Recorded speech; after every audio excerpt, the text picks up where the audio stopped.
connecting you to our community.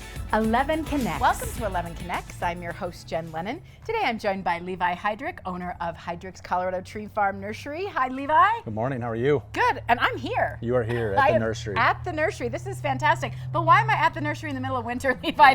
This clearly, I mean, this is the big question. What are we supposed to be doing to our plants, our trees this time of the year? It's probably one of the most important seasons for getting your landscape established and protecting it. And we're talking about winter watering today. Okay, winter watering. Help me through this, because when do I water? How do I know when it's okay? I don't want to freeze things. What am I watering? Right. So we need to water any plants. So we're talking about our lawn, our trees, our shrubs, our perennials, ornamental grasses, anything that's outside. And most specifically, we want to focus on newly planted items, so things you've planted the last 2 or 3 years. Okay, I'm going to stop you there right away and talk about lawn. Even though my lawn is brown, I should be watering it. You should. It's a good time, and even established lawns really benefit from winter watering.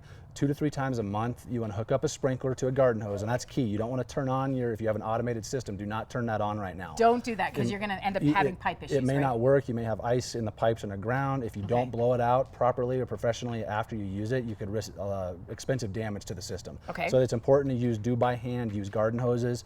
Also make sure when you're done watering that you unhook the garden hoses from the house so you don't cause damage to a spigot on the outside of your house. So those are very important things you want to remember watering in the winter months. So how often for the lawn? The lawn, probably 2 to 3 times a month. And you've got to look at kind of our weather. If your lawn is covered in snow, like if you live in Monument or Black Forest and it's continuously covered in snow, you're not going to water it. If you live, and it's getting moisture. It is, yeah. I mean, as the melt. snow melts, it's going to provide moisture. I think one of the big things is we come through the spring, summer, and fall, and then we get our first freezes. We go into Halloween, Thanksgiving, Christmas, and people kind of forget about their landscapes. They figure once that irrigation system gets shut off, they're done.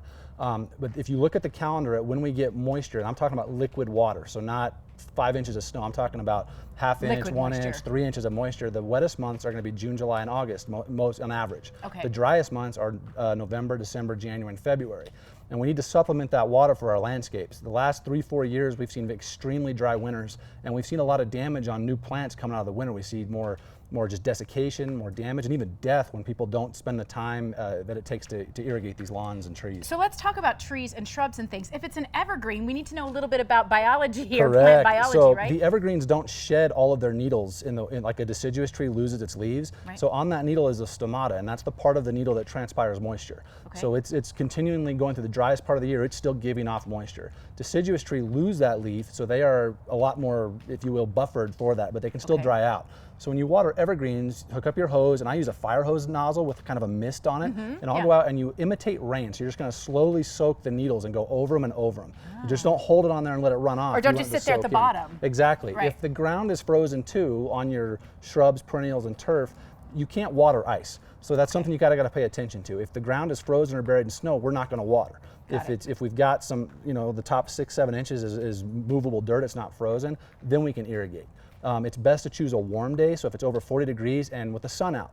If it's cloudy, even in the high 30s or low 40s, you still might get a lot of ice. The ice is okay, except we don't want to weigh something down to the point where it can damage it or break it. Got it. And the newer the shrub or the tree, the more important this is. Right, they have they're not an established root system, so they just haven't had the time yet to grow an elaborate root system, so they're going to be more affected by varying temperatures and dry and wet conditions. And as always, if folks have questions, you're happy to answer questions here at the nursery. Right. You're open in the wintertime. We are. We do have limited hours in the winter. You can Okay. check our website at coloradotreefarmnursery.com. You can message us on our Facebook page, or you can call the nursery at 598-8733. Got it. But make sure you ask your questions. I know you're happy to answer them, because we want to see everything survive. We do. We don't like and to replace flourish them. through that winter season. But you've given us some good tips today. Just don't turn on the sprinkler systems. That's the most important thing. Right. Got it, Levi. Thanks so much. Yep.